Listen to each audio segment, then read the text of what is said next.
sure. So it's saved to the hard drive. Yeah. That's right. Yeah. All right, well, let's not wait any longer. Let's get into it. Welcome to Tournament Debrief for Coastal Conflict with Settling Scores. We have a very special guest here tonight with us from Free Folk. Adam, welcome. Thank you for having me. Thanks for coming along. Really appreciate you coming in and representing the Free Folk on this one. You guys had such a good showing at the tournament, which we'll get into. But yeah, great to have you here. We'll have to get you back at some point for a proper interview. This will be a bit of a debrief, but we'll see how we go. So, I guess tournament overview. We might just run through what it was, what it looked like for everybody out there. It was a 7-round event spread over 2 days, 4 games first day, 3 games the second. It had 2-hour game times with half an hour in between, if my memory's serving me correctly. It was part of the Tabletop Con 2025, what would you call it, a festival, I guess? Which was, the room was great. I think the aircon was cool enough that I wasn't just dripping sweat onto the table, which was a good change. I agree. No one else looked quite as sweaty. Yeah. No one looked quite as sweaty as I felt, that's for sure. The first day was just placings, right? And I think the second day went into bracket play. So at the end of the first day, we were all assigned our brackets. I really have to thank, obviously, Ian and Tabletop Warmasters for putting it all on. That prize pool was pretty massive. I think a lot of people walked away with some pretty amazing stuff. Yeah, he absolutely he puts on such a good event, and because he takes a lot of that prize, the money that we pay obviously for the event. Yeah. He takes a large portion of that and it's straight back into prizes. Yeah, which is huge because there was what was that, 15 tables of terrain set up and all proper terrain. So that's $3,000, right? At $200 a pop. If my math is mathing. Yeah, I think so. I mean, I know when Ian originally set it up, he bought a lot of the Beta Decima and Into the Dark terrain. Yeah.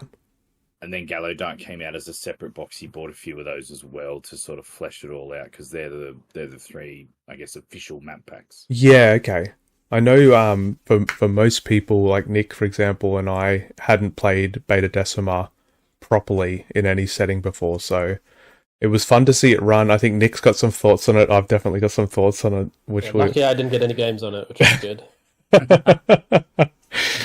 We had a really awesome turnout of players, and Adam, you'll probably be able to speak more to this, but the caliber of player there was a little intimidating. I think we had maybe 3 or 4 people that have been to Worlds, or at least 5 or 6 people that have been golden ticket contenders, right? Ultimately, 100%. Yeah. So I think if you look down the list of the players, you have some absolute superstars there. So you've got Liam, who's obviously I would almost say he's probably up there as being, if not the best, one of the best players in Australia, hands down. Yeah. He's such a nice guy, but he's also very good at the game. You've got Emma, who's no slouch as well. She's done very well. Turned down a golden ticket twice, I believe, just due to work conflicts. Yeah. Also represented Australia in the World or WTC. Who else we've got in there? We've got, I know Luke Brown from Canberra is someone who absolutely puts in a lot of reps. Yeah. I'll have to shout Luke out later because I got a little funny story about him. Yeah, nice. And then I think there's also Taz. Obviously, Taz is our homegrown hero, our best QLD player for sure by far. We've got Aaron was also in the top cut as well. So Aaron is also very, very good competitive gaming. So Yeah. It goes on. It goes on. Yeah, I think when I was looking through the Purge results and then looking at who was coming to this, I was like, holy shit, like we've got 4 or 5 of the top 10 Purge players, which has to be the biggest tournament in Australia, right? Like 70 people, 2-day event. Like I think that's as good as it gets in Australia. And yeah, there's quite a few of them in this tournament as well. So, and then obviously just want to say, like, everyone was awesome. I don't think any of us really had any super negative experiences or any kind of run-ins with people that weren't like. There was obviously a few. Every event something gets said, and whether or not the intention behind it, maybe what is construed as something, maybe potentially, but look, I think I felt really at home. Everyone I played against was pretty lovely. There's a few people there I'd love to reach out to and check in on and see how they're going and make sure they made it home safe. So yeah, really lovely people there. It was a great tournament. But let's get into it, guys. Yeah. Let's kind of dive right in and let's just work from bracket 4 all the way up to bracket 1, I guess. We had Fubby from Settling Scores. He come in. He had a bit of a rough time, I think, with the Phobos there. I think he played 2 mirror matches, maybe, or 3 mirror matches. Nick, does that sound right? Definitely, kinda. Oh, we still got. I think he definitely had. He played the other 2 Phobos guys, I think, 100%. Yeah. Which is rough because those guys, those 2 players, Dan and Jared, they have been playing that quite consistently. Yeah. And I think so Jared's a bit new on the scene. He's Yep. from the Kilbutcher Crit-Op guys. Dan's been playing and wants to get a lot better as well. And I know those 2 guys have just been putting reps in with those teams, so it becomes, difficult when you're a new player and someone's playing the same thing, mirror match. Yeah. And I think Fabian as well also had some difficulty because he didn't have. I'll just go deep into it if you don't mind. No, yeah, go for it. Absolutely. Yeah. So my point of view about Phobos is because you've got the 3 chassis or the 3 bodies, which is the Infiltrator, the Incursor, and then the Reaver. Yeah. The strength comes from the flexibility of that team, and I think Fabian didn't have all those options. Yeah, okay. So when you play into, say, Reavers, and you've got your shooty guys, yeah, you're always going to be like, well, combat is inevitable here, and that doesn't work out well for you. Yeah, okay, Roger. Okay. Yeah, I know that. Yeah, look, I know he had a good time. I think Fubby out of all of us 4, just because I kind of had a pretty good feel for how many reps everyone was doing, maybe kind of didn't squeeze as many games in as the rest of us. Yeah. And I think Fubby and I had only played 1 game on Beta Decima before coming to this, and I think he got Beta Decima a couple of times, so that could have been a factor also.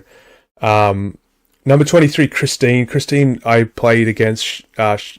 She was lovely. Had a really good time with Christine. Christine was great. Yeah, super nice player. Definitely happy to play against her again anytime. Dan McKay, I think. Fabi played, I think, and I'm not sure. Nick, did you play Dan, or am I thinking of someone else? No. Okay. Didn't play Dan. Okay, I played Damien there in bracket 3. Damien is super lovely. He was my last game of the first day, which was like, I think everyone was pretty tired at that point, and Damien was just still an amazing opponent. So that was a close game. I think it came right down to the wire. He's a good guy. He's a free folk, so that's yeah, representing the free folk. So bracket start for the free folk start bracket 3 and up kind of thing. You guys did well. Okay, so in bracket 2, Nick, I guess you'll have a bit to say about this one. Not really. I versed mostly 2 people over and over again. So Harry, so you know Harry, right? I think you got a chance to speak to Harry a bit. Harry's an old friend from university. So back in 2nd edition, when I was playing Warhammer, I went with a friend to Warhammer Night at QUT, and we met Harry. And Harry's a really, really lovely bloke. If you he was awesome. He's really, really nice. I think he's in our league, Adam, as well, which I didn't even know. I didn't know that. I didn't know his last name. Yeah. So it's lovely seeing him again. League, yeah.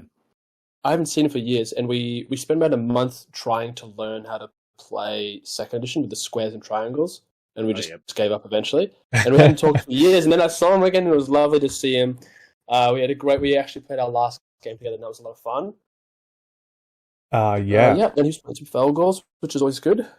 I think we have to shout out Jarrett as well, running the Sanctifiers there. He showed up the morning of the competition just with massive bags under his eyes. I think he'd had a rough night with his kids, and he just looked exhausted. But it was super good to have him there. I know Brian's played against him and said that was a really great match. Mikey, I think Nick, you played Mikey twice. I played Mikey once. Mikey was awesome. Mikey. Yeah, he was super great. Mikey was a great opponent, very knowledgeable, very cool, really nice person to talk to as well after the game. Yeah. And kind of just shared some of his knowledge with me, which is really lovely. Like we mentioned Aaron, we mentioned Jarrett, and I versed Carl twice as well on Beta Decima. Carl was also very knowledgeable about the game. Seemed like he played a lot. I think he's Luke's. He come with Luke, if I'm remembering correctly. Yeah. Yes, So they drove up about 20 hours to get there. So that's insane. 2 very good players. Some really, really top competition in bracket 2. Yeah. Matthew Stern as well. Obviously, super lovely guy. We didn't get to play it all, but I know we chatted a bit here and there as we went. So that was great. Adam, did you have anything else to throw into bracket 2? I think. Throwing it out there, Mikey is no slouch, golden ticket winner. Oh wow! Okay, I didn't know that. Yeah, and definitely a on the WTC, if I'm remembering correctly, was on that team, or at least he went. Oh wow! Awesome. I'm pretty sure. Sorry, Mikey, if you are listening. My bad, mate. I just can't remember. yeah. Feel free to correct us. Want to shout out Brinesy as well. Brinesy, I was worried about how Brinesy was going to go coming into this, because he kind of was flip-flopping on teams and the rest of it, but he brought the Plague Marines. He'd been practicing a bunch of the Plague Marines. He showed up like the morning of, and he was just talking about all these strategies and stuff, and then we had him back at our room that night, so he didn't have to drive home, and like we got back there, we talked about tactics and stuff, and then he studied for like another hour and a half after I went to bed. So Brinesy went 4-3, which is huge. Great result. Yeah, definitely want to shout out Brinesy. He did amazing on this one. Okay, and then we got the top cut. We got the heavy hitters in here. So Liam, first place, didn't drop a game all day. Drew with Taz on the very last game. I've been saying the Goalmonger's too strong. Clearly, I understand the game perfectly, because when you look at them results, like he scored so high, like every match. I don't know. He seems to have just the highest consistent score out of all the scores. From any result, really. So yeah, super impressive. Huge shout out to Taz. Taz kind of messaged me a couple of days before the event and said, "Hey, I'm running Hyrotech 2. Here's a bunch of questions I've asked and some tips and tricks," which was just amazing. Taz has always helped me out. He messaged after day 1 and said like great job, and then he messaged again after the tournament and said, great job again. So can't shout Taz out enough for just being an awesome guy. Heath came 3rd, which I played on the first game of day 2. I'm not sure if you guys played. I think Brian's here had played also against Heath and I think he may have won. That was the last game of his day 1. So he did really well into the Angels of Death, I guess. But yeah, great player, super nice. I've got my purity seals that I was gifted stuck up on my computer, so they'll stick around for a while. Aaron next, super great player. I had my last game with Aaron. It was great. The Void Dancer Troopy really showed me how to swing them. We then have Emma. I didn't get to play Emma at all. Adam, did you get a chance to play Emma? Yeah, I've known Emma for a while now. We've never played. Oh, okay. Finally got to play her on Beta Decima on my second to last game day 2. Oh, okay, right. Okay. And she's a great person. She does a lot of work in Sydney for community. Yeah, I can't shout her out enough. Yeah, being a really good person, easy to talk to. Yep. And a wealth of knowledge. Yeah, I was really hoping to give. I brought the Skittle Drakes. They'd just been in my bag or in my container with the Hyrotech, and I was hoping to, if I matched with her, I was going to say, "Hey, do you want to use the Skittle Drakes for this game? Just to color it up a bit." But I never got the opportunity. Next, for some strange reason, somehow I ended up next, which is pretty ridiculous. That's a huge mistake somehow, I think. It slipped through the cracks. And then Luke Brown with the Plagueys. Luke did really well. I played him second to last game. That was a really tight one. Really came down to the very last activation of the game. But yeah, he was great. And so Luke actually watched one of our games, Adam. I don't know if I told you this, on YouTube, and just commented saying like, "Oh, this was a difficult watch," which was like, yeah, absolutely true. I think it was Bryzy and I were playing, and like we couldn't find the piece of equipment that let like the plague bells that let him ignore, and we were just like fumbling around for like 10 minutes. So he commented, and he's been hitting me up for weeks now, saying, "Hey, like, let me show you, like, do a game with me. I'll show you some tips and tricks." He's been, like, so proactive in reaching out. Just want to say a huge thank you. I never got to play that game with him until I realized he was at the tournament. And then we actually got a game together, which was huge. So, that was really nice. I was so happy to have that opportunity, and Luke was awesome. I'm really excited to hopefully have another game with him in the future. He was probably one of the funniest opponents I played. Hey, like, yeah, okay. we're playing, and it's our last game. We're battling for nothing, like last place, right? And he's like, "Should I do this? Should I not do that? Fuck it, I'm gonna send it." I'm like, "Yeah." Well, I did the same thing with him, where I was like, "Do I run 3 death marks, or do I be sensible and just do 2?" And he's like, "Do 3, dude." I was like, "Yeah, fuck it, we'll do 3." So I did 3 death marks, and I regretted almost immediately because they just got like eliminated. And then Adam, you got 8th, mate. I think I don't think that score accurately represents your skill level personally. But how'd you go? How'd you feel about it all? I guess on the day, if I talk about emotions, because my thing is about feelings. We talked about this last night actually. So for me, some people sit there and they go, "Oh, it's a 66% chance to do this," and my dice get, there's a 42% chance, and the probability of this, and for me, it's about feeling. Yep. So I kind of trust my gut a bit. And on day 2, I was a bit down because if you look at the games that I played, so first off, Taz, 12 to 14, only lost by 2. It literally came down to killing. Oh, mate, and it was I tell you what, I put in a ton of effort to get there. And it literally came down to, if I'd killed this one particular model, I would have tied with him, which would have been very good.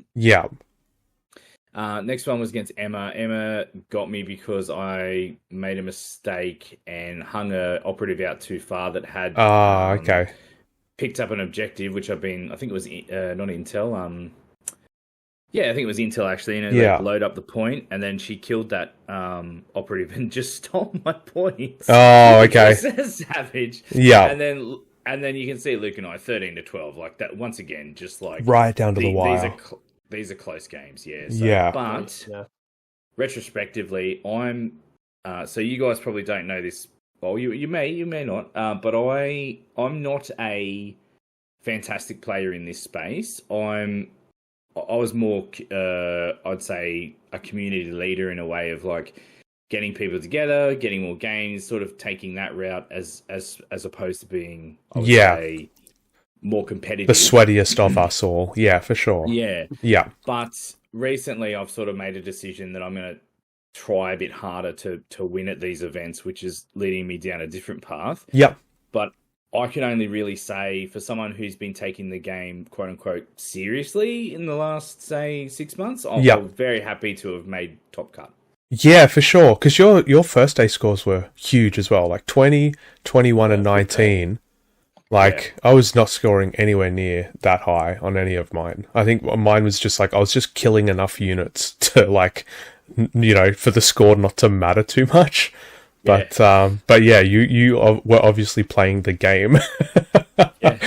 I fully understand what you mean, Adam, as well. Like, the thing to note with this tournament is there was quite a big stratification in people turning up, and it's amazing to have a lot of new people. And then we have people like me and Brian Nic kind of in the middle, and then, you know, not new anymore, at least.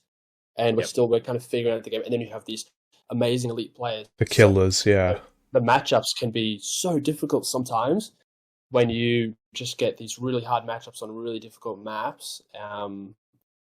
But also, like, it's also was a lot of fun as well. So, like, I think the tournament experience can be a wide range for experience as well.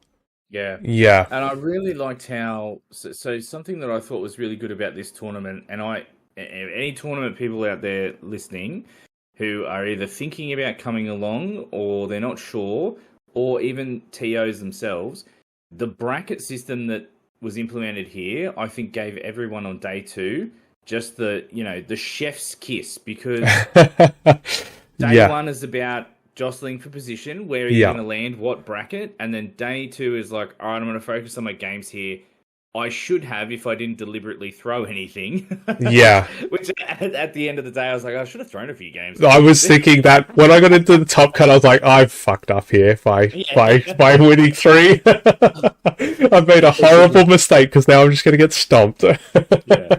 But you're going to end up playing people at the same skill level, and I think that was the key to success for day 2. So, yeah. Yeah, look, I think that, like, if I could have subbed out for bracket 2, I think I would have been happier somehow. But yeah, that's just me not wanting to back myself. I think I really enjoyed the tournament setting, right? Because it was like a casino in there. Like, I went into the rolling for initiative to the end of the game, and I might as well have just blinked. Like, the time was just gone.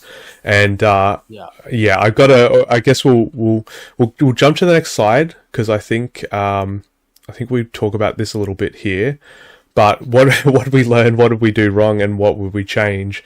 That was something where I just like I said, I was just so in the zone, I guess, that, like, time was flying. I didn't have time to look at any other games. I was just dialed in. And I think that may have given me a nice little advantage, perhaps, of just not having the distractions that I might usually have around me, perhaps. But yeah, talk to me, Nick, Adam, what do you think, learning-wise? What are we doing different next time? So I'll give you my headspace. I was going into the tournament. Then when I saw those better decimal maps, I said, Jesus, I hope I get 2. Just 2 would be fine. 2's plenty. And whatever god there was decided to drag me kicking and screaming, because I had to do 4 better decimal games. Ooh. And I very quickly learned that the wreckers are not great. They're suboptimal on beta decimal. Yeah. I wanted beta decima. I got 3 games, which I think was great. Yeah, that was. Oh no, 2, maybe 2. I think I had 3 or 4 Volcus games. Yeah. I enjoyed my Volcus games. I enjoyed my Into Dark games. I had my 4 losses was attributed to both Carl and Mikey, because I versed to both of them in round 1, lost to both of them. Versed them both again in round 2, lost to both of them. And it was still a lot of fun. I was mostly going into the second games being like, teach me. Yeah, okay. Show me how to kill team. Yeah. So I won my last game pretty decent, so I eventually learned my lesson after 3 games. That's good, But dude. yeah, I That's think good. I mostly learned a lot about the kind of a little bit more micro movement skills, and also planning out your little bit turn ones with a little bit more practice in that kind of micro movement skills to get precisely where you want, and a little bit more tips and tricks for movement. Which is a win-win. Had fun and learned some stuff. Movement is such a big part. Like I think, Nick, I definitely have said this to you before, where it's like we got to learn positioning. The positioning just seems to be like 80% of the game. Just getting it right and just making sure you don't kind of expose yourself or put yourself within that charge range. Adam, what did you learn, dude? Did you bring anything huge away that you were? Yeah, I think for me, so I took Legionary going in. My headspace ahead of the game was to take Felgors. Beta Decimate made me change my mind because once again, like Wreckers, it's almost an auto loss. I think that's how Harry felt super quickly. Yeah, I think that's how Harry felt as well. He kind of said that on the way out. It's a tough game for you to play when you want to fight and you've got to slog your way across no man's land and climb everything, and it's very difficult. So I thought I'll go Legionary.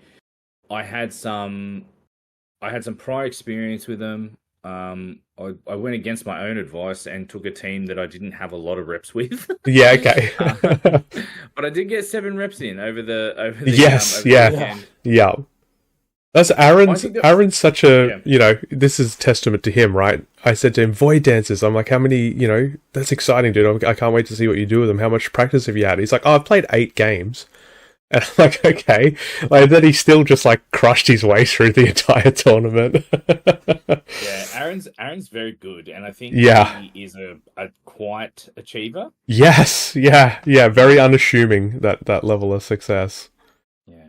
So I think probably the biggest takeaway that I would say, what did I learn, would have to be have a game plan going into what you're going to do in that map. So I had a lot of Into the Dark. I had one game on Beta Decima and one game on Volcus. Oh, wow. Okay. Yeah. So my game plan, I think, for those was Into the Dark I was happy with, and I got a lot of my wins off Into the Dark because I knew what I wanted to achieve, how I wanted to achieve it because of the familiarity with the maps. Yeah. However, I think with Beta Decima, not so familiar. With Volcus, even though we've played it a lot, I don't think I had I didn't have something locked away to play with. So I think for me, it would have been familiarity with what I can control. Yeah. Yeah. Okay, that makes sense. I think that's something. I think that's something really I noticed a lot, which was in Volcus. I can definitely rat-a-tat my way through staging and movement. Like I can be like the familiarity something's with happening over here. I can move over there, or if they do this, I can move here. And stuff with, especially with Beta Decima, you have to have a plan before you have to have a full plan before you start deploying. Like you have to know exactly where guys are going to end up at the end of turn 1 before you start deploying. 100%. Yeah, you can't. What's the right term? You can't pivot easily on those other maps. No. Yeah. Okay. Absolutely. Yeah, I found that. Yeah, I definitely felt that a lot. I couldn't pivot at all. I learned that I'm really bad at picking primary ops because the amount of times I picked primary ops and then did not score like more than 1 or 2 points was depressing. And that leads into my what did I do wrong? And what I did wrong was pick bad tacks or pick a tack that I never followed through with. So a lot of when I went back and looked at all my scores, because I'm a nerd, I went through all the stats. And yeah, like the amount of times I got 1 point on my primary, and it's like only a 3-point game difference. And it's like, what was I thinking? So I've really got to work on my early game, I think, for sure. Nick, what about you? Did you think you did anything wrong? I think in terms of wrong, I think it probably comes down to what I need to learn, which again is the maps, especially into Dark, since that's more of a prolific map, knowing those maps kind of inside out, and what my team can do for those turn ones. Yeah. Because like we just said, it's harder to pivot onto those maps. And yeah, I was definitely feeling that early on. I kind of, within staging and deployment, by the end of turn one, I needed to pivot, and I just couldn't get there at all. So I think mostly that, yeah. And also, maybe Mikey can read minds, because he would guess my tack up before we started playing. I was like, how can you do that? I have 6. Nice. Adam, do you feel like you did anything wrong, mate? Yeah, definitely. I'd say probably the biggest learning moments for me, or the thing that I would run over in my head multiple times, is my losses, not necessarily my victories. Yeah. And when I reflect on those, I think of one real standout thing for me is I've got a dice tray that tracks my stats. So it tracks my crit points, my attack off. Oh, yep. And the thing is, I'm very much on top of that. I encourage my opponent to be on top of that as well. However, I think a lot of the times I didn't stop to reflect on their points. Right. They were winning. Yeah. And go, what can I do now to affect or change the state of the game? So a good example is maybe turning point 3. I know somebody had... contain. Yeah. What can I do to deny them points in that space? Or hey, are they running away with the crit op? How can I stop them getting this next crit op? Yeah, for sure. So just working on that denial. Yeah. Yeah. Okay, that's interesting. I will say the toughest games I saw when walking around are the games where there's 10 minutes left, and their trackers say turn 1 and no points have been scored. They've just been locked in on the game board. Yeah, I ran over on 2 matches, I believe, one with Heath and one with Aaron on the last day. And I just think that, yeah, it's my fault as much as it is anyone else's, because you definitely try to make the best decision you can. But that's something I think... moving on to this next point nicely, I want to change how quickly I can make decisions, because that's something that Mikey was so good for it, right? Like his turns never seemed to take more than 25 seconds. He was very proficient. He was a very generous player. He was very nice. I made a few mistakes, and he was like, just take it back. Oh, yeah. He's a very generous player like that, which is very nice to see. Yes. Very nice to see a very good player who's also very generous, which is and willing to kind of share their knowledge at a tournament as well, when they really don't have to and they have no obligations to. Yes, yeah. I feel like that really points out who's there for the right reasons, maybe, I guess. Not just trying to... Not me. I'll tell you what, guys. You make a mistake in a tournament, fucking too bad. Leave it. It's like chess, right? As soon as you move that hand off the piece, it stays there. Yeah, exactly. No, there was a few, I think this is it was great for Mikey, so no shade to Mikey there for doing that, and he is such a good dude. We've had multiple games, and every time it's like, oh, yikes, I forgot to do something. It's like, that's okay, it doesn't change the output of the game. But yeah, for me personally, exactly. I was getting bodied, so it was fine. So he was like, definitely take it back. You could have 5 CP if you want. It's like, thanks. Yeah. But yeah, I think definitely in that space, I'll jump in there and say, no takesy backsies too much. Do you know what I mean? You can roll back maybe one, or you can say, I always say to people, everyone gets one. Everyone gets one mistake. Even in our game against Taz, I was like, he moved the model, did 2 actions or whatever it was, and he's like, oh, and he's on engage or whatever, and I'm like, oh, well, out of order, but you can have it. That's your one, sort of thing. But then later on, I made a mistake too, and I'm like, well, that's my one, So it's only fair, I think. So. Yeah, I have to apologize to all of my opponents, because the amount of times I'm like, okay, I did it with Aaron in the last game where I was like, I planned out what I was going to do. I talked to him and just said, hey, this is what I'm going to try and do. I'm going to try and reposition. I'm going to try and drop a nano mine, and then I'm going to dash the rest of the, in the same direction.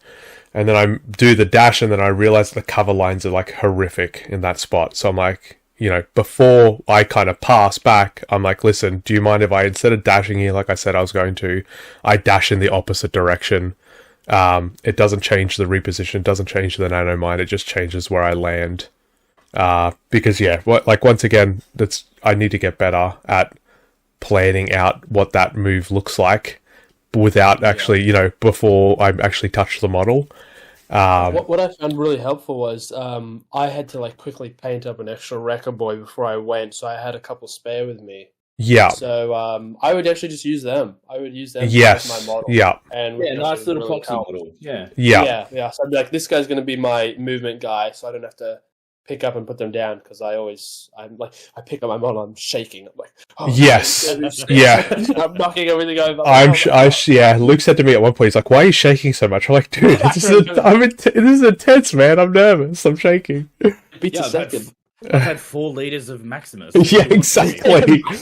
Southern Scores sponsored by Maximus. Yeah, wait till we get that sponsorship. That's gonna be huge for us. Okay. Did we cover everyone there? Sorry, I'm drawing a blank. We've got that tired brain going on. Was there anything else anyone wanted to add for learnings or something they've done wrong or need to change? No? Shout out to our very own Nick for getting the best and fairest. That's a huge award. That's kind of, Adam, I don't know I know we've talked about John Reese before with the Can You Roll a Crit? He talked about on a podcast about how, I think it's the Norwich Kill Team Gaming Club or something like that. Their whole club mindset is that everyone goes to the tournament trying to win best and fairest. Yeah, nice. That's their main focus. And I was like, that's such a good way to approach it. And that was my approach for this time around. I was like, I'm just going to go in, not worry about the rolls, just do as good as I can, no expectations, and just try and get that best and fairest. And that happened, which I was genuinely surprised about because there was so many awesome, lovely people that I really think that any one of the 4 or 5 people I played could have easily won that. So that was huge. That was a really nice moment for me. Well, I'd say to jump on that comment. This is something that I've always talked about. So I'll just add it here for your listeners as well. Yeah, of course. Is that there's nothing wrong with being competitive, but it doesn't mean you have to be an asshole. Yeah, for sure. Right? Yeah. If you have to be that guy to win, you're probably, you know what I mean? You're not going to be exactly right. So you're going to win, and no one's going to celebrate it, right? At the end of the day, exactly. So there's nothing wrong with saying, yeah, actually, I am going to try really hard here to be competitive and all that. But guess what? At my core, I'm a nice guy, and I'm going to continue to be a nice guy. It doesn't mean you have to steamroll over someone, overtalk them, argue the rules back and forth. You can be competitive and still be best and fairest and still be a good guy. Do you know what I mean? Oh, yeah, absolutely. Yeah.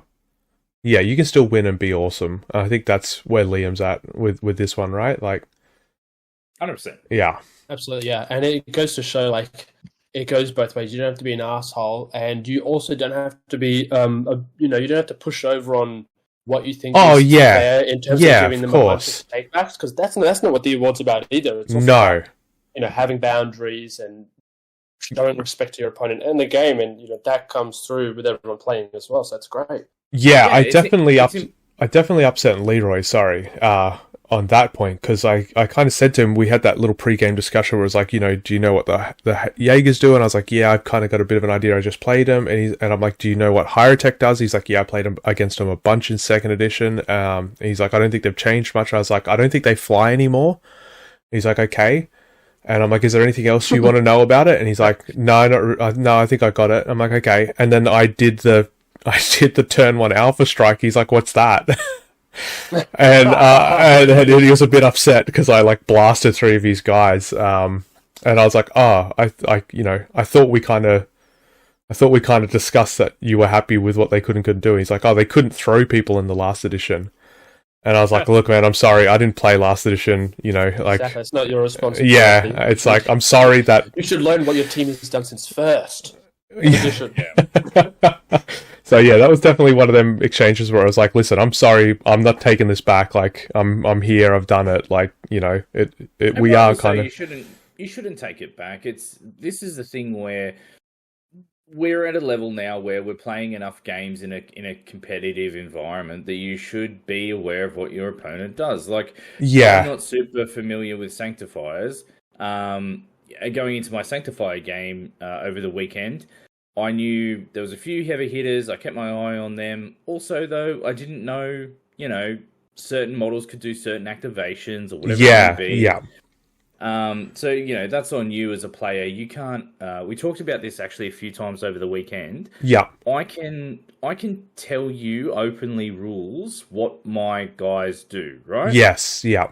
But you shouldn't have to tell them how you're going to do it, how you're going to use them, right? I can't tell you what I'm going to do with that. Like, yes, yeah. Yeah, my guy's got a power weapon. He hits on 3s, 4-6 damage, lethal 5 up, whatever it is. Yeah. It's up to you to decide whether you think I'm going to charge him in or I'm going to use my bolt pistol to shoot you. So it's kind of up to you to decide, Yeah, for sure. Yeah.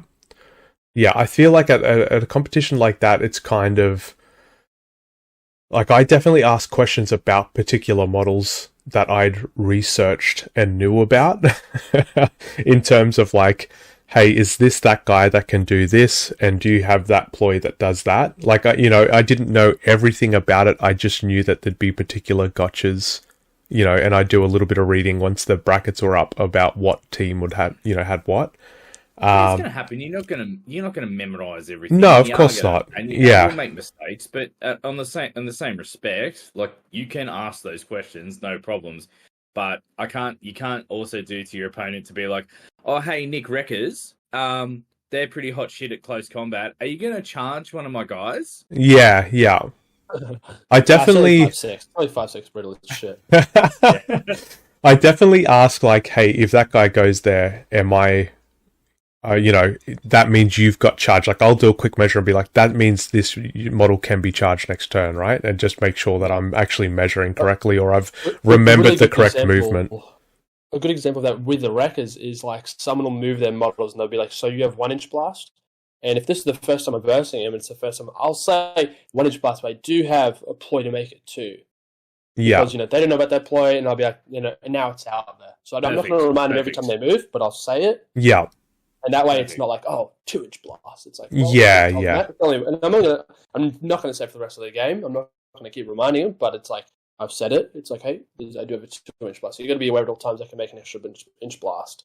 Yeah. Okay, awesome. Well, let's push on. I want to do some special shout outs just to people at the event that, I think in this case, we've shouted out Mikey definitely for just being awesome, and we all had good experiences playing against him.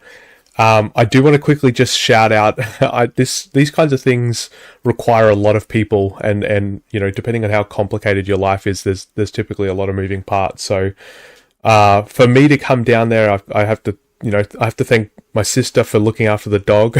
I have to thank my wife for looking after the kids for the whole weekend without me. I have to thank Briansy for driving me home. I have to thank both Nick and Fabian for being awesome and dragging me out to lunch when I was just kind of like aimlessly walking around in a stupor after the game, eating prawn chips. Yeah, I have to thank Adam for just kind of looking at me and shooting me a wink and a smile every once in a while, and just keeping my spirits high and just being your lovely self, Adam. And just obviously all the players there, everyone that helps make it work. Did you guys have anyone, Nick? Do you want to start with you? Anyone you want to shout out to say thanks? Shout out to the family. I think it's all the families of the players. I think they pick up a bit of the slack. They make the sacrifice so everyone can go out, because it's for a whole weekend. It's a big sacrifice. But big thanks to them. Big thanks to the staff and the event. There was a really cool sticker place. I forgot what they're called, but they're amazing. Oh, they were at the con. Yes. But they were awesome. I'll try. Maple Forge. Maple Forge, that's the one. Thanks, Adam. Oh, Nick, you just broke up a whole bunch. Sorry, man. Is he still there? Oh, no. Oh, no. He might have bumped his microphone cord. I think it's a bit. His cat's been nibbling on it. While we wait, Adam, do you want to run through if you've got any special shout outs? Yeah, shout out to my partner, obviously. She came down and we had a good time. It's fantastic. Awesome. I also just want to shout out a player that probably wouldn't get recognition normally. Okay. So it was Jack. He turned up. He borrowed models from Harry to play. Oh, okay.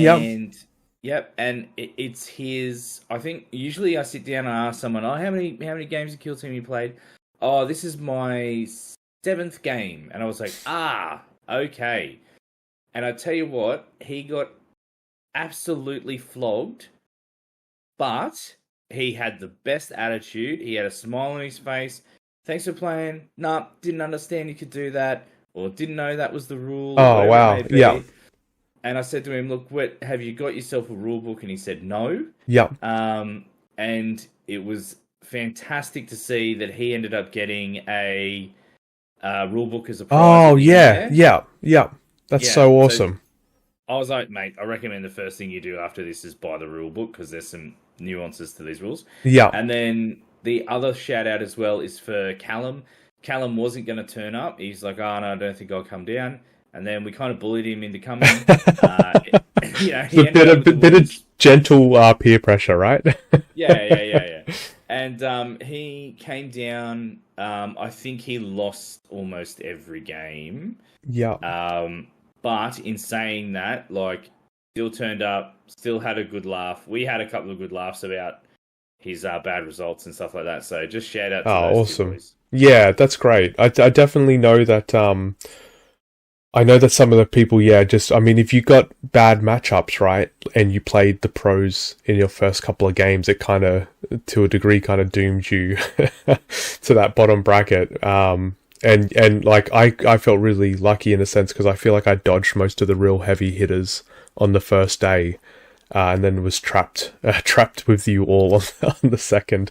But, look, if anyone can come out and play 7 games and not have them go their way, but still have a smile on their face, and that's huge. That's so amazing. Good attitude at the end of that. That's the takeaway. Oh, that's awesome. Yeah. Well, hey, that was Nick and I 3 months ago. Not quite to the same level, but definitely in terms of like we just got stomped every game. We just didn't have as many games. No, don't be sorry. Look how far we've come. Like hopefully Callum and Jack are in that same position, right, where they can, now they kind of. They've been with the big boys now, and then they realize how deep the water goes, and they start getting the swimming practice in, start getting them reps in, and hopefully we see them back, and they're better than ever. Nick, are you back? I think I heard you come in. Sorry. Shout out to Maple Forge. Yes, shout out to Maple Forge for sure. Shout out to my cat for destroying my cable. Awesome. Okay. Listen, if you guys have got anything else you want to share about the tournament or anything like that, I guess now's the time. If not, we'll probably wrap it up. I'll just give you a couple of seconds if you've got anything else. I think we've covered it. Yeah. Awesome. Okay. Adam, I'd love to have you back for an actual interview at some point. And yeah, just once again, shout out Free Folk. Free Folk has a YouTube channel, Free Folk Gaming, I believe, right, Adam? There's some episodes up there. You can hear some players discuss. I think you've had Taz and Emma on there, if I'm not mistaken. So some great interviews, great players. Try and get that community to grow, and you're kind of stewarding us all through here in Southeast Queensland. So definitely want to see the Free Folk succeed as much as possible. Apart from that, I think, Nick, you've got the record guide coming out soon, if I'm not mistaken. It'll be out soon. Excellent. Oh, man, things are happening. Wheels are spinning. I'm so excited. I'm cooking. Awesome. All right, well, thank you very much for coming along, guys. Thanks for listening, and we'll catch you around on the next one. Thanks for having us. See you guys. Bye.